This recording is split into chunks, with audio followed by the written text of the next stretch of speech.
Quando falamos na Europa, a União Europeia vem logo à memória. E por boas razões. Um dos melhores projetos a nível mundial de agregação e união económica e política de países. Uma união de sucesso que vem a aumentar o número de Estados-membros desde a sua criação. Uma estrutura interna complexa, com várias instituições e milhares de pessoas a trabalhar para o sucesso dos Estados europeus. Mas então por que é que a Noruega, em 1994, rejeitou a entrada no bloco europeu? Especialmente em contramão aos seus países vizinhos como a Suécia e a Dinamarca. Bem, é mesmo sobre isso que vamos falar hoje.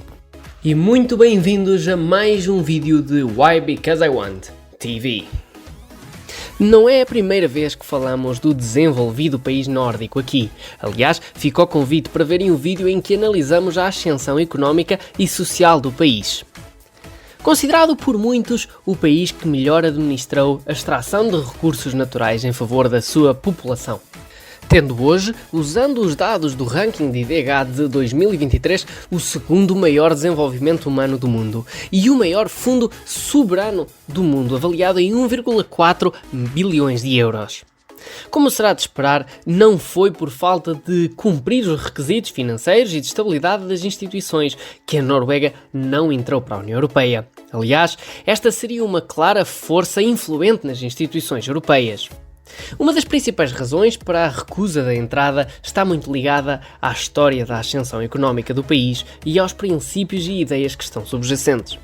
O grande crescimento, acoplado à descoberta e à extração de petróleo e gás natural, foi, em muito, capitalizado pelo Estado norueguês, estando sempre presente, em uma fase inicial, sendo o próprio Estado um dos principais responsáveis pela extração. E hoje, tendo uma posição mais passiva, onde deixa os privados extraírem e venderem, mas sempre pagando as taxas e as comparticipações para o Estado. O conhecido SDFI, Interesse Financeiro Direto do Estado. Este mecanismo obriga as empresas a pagarem contribuições altas ao Estado norueguês. Isto que ainda é somado aos altos impostos cobrados no país nórdico, para culminar na alta receita pública. Mas para quem acha que a economia só depende do petróleo, desengane-se. Como já disse, o país tem um fundo soberano que investe em empresas de todas as áreas pelo mundo todo. Tudo isto é abordado a mais detalhe no vídeo que falei. O vídeo é Qual o Segredo da Noruega. Fica o convite para irem assistir. Feito o enquadramento, começamos já a perceber que a solidez económica da Noruega começa a diluir o interesse nas instituições europeias. Além disto, a taxa de crescimento do PIB da Noruega em 2023 foi de 0,5%, comparado, por exemplo, com a Alemanha, que viu um decréscimo de 0,3%, e a França, que teve um crescimento de 0,2%. Não foi só em 2023 que a Noruega tem crescido mais que as principais economias europeias.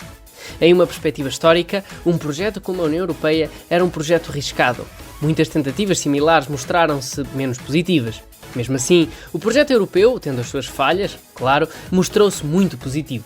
O que não retira o risco ou a eventual instabilidade que pode vir de uma escolha tão impactante.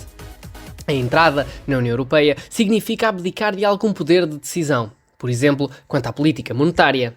Não só isso, significaria depender mais de outros países, seja pela incorporação jurídica das disposições regulamentares da União, seja pela participação orçamental. Não só isto, e agora olhando de forma mais atual, todos os problemas vividos na União Europeia, como seja a crise económica, migratória ou mesmo energética em certos países, aumenta a incerteza da entrada, especialmente já que a Noruega teria um papel de contribuinte líquido no orçamento, ou seja, iria pagar mais do que receberia em fundos europeus, ficando com um papel similar a países como a Alemanha ou a França. Surgindo então a questão: será que o investimento compensaria ao país nórdico? Esta é uma resposta complexa. Se olharmos pelo comportamento e escolhas dos governos e da população norueguesa, faz sentido dizermos que a posição do país nórdico é de estar próximo da União Europeia, tanto que fazem parte do espaço Schengen e existe livre circulação entre os países, além de existirem diversos acordos de cooperação. Embora a clara proximidade e as vantagens económicas tiradas pelas parcerias, será o receio de arriscar a estável economia ao expor-se aos riscos variáveis fora do controlo do país. Como disse no início, a ascensão da economia nórdica teve muito a ver com o cuidado do investimento dos seus recursos, sempre com políticas algo protecionistas. Não obstante, os investimentos diversificados do Fundo Soberano e a manutenção dos investimentos pelos sucessivos governos relevam uma prioridade pela estabilidade. Isto que foi confirmado a quando do referendo realizado que ditou a não entrada do país. Segundo o que os economistas políticos defendem, será esta cultura de prevenção que limita o país de dar o passo em frente na junção à União.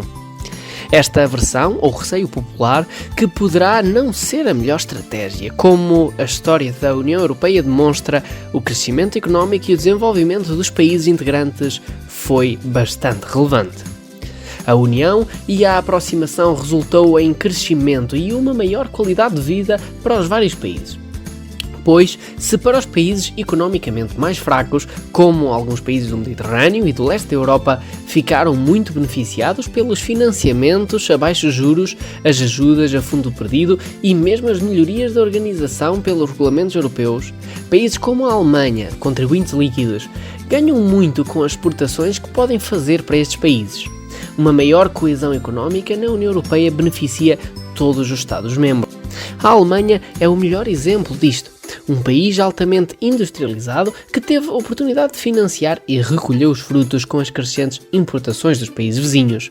Não só isto, com as melhorias das condições nos países e a fácil movimentação intra-União, é muito comum ver os talentos a serem criados e desenvolvidos nos vários países da União e acabarem por migrar para os países com mais oportunidades, como seja a própria Alemanha ou a França.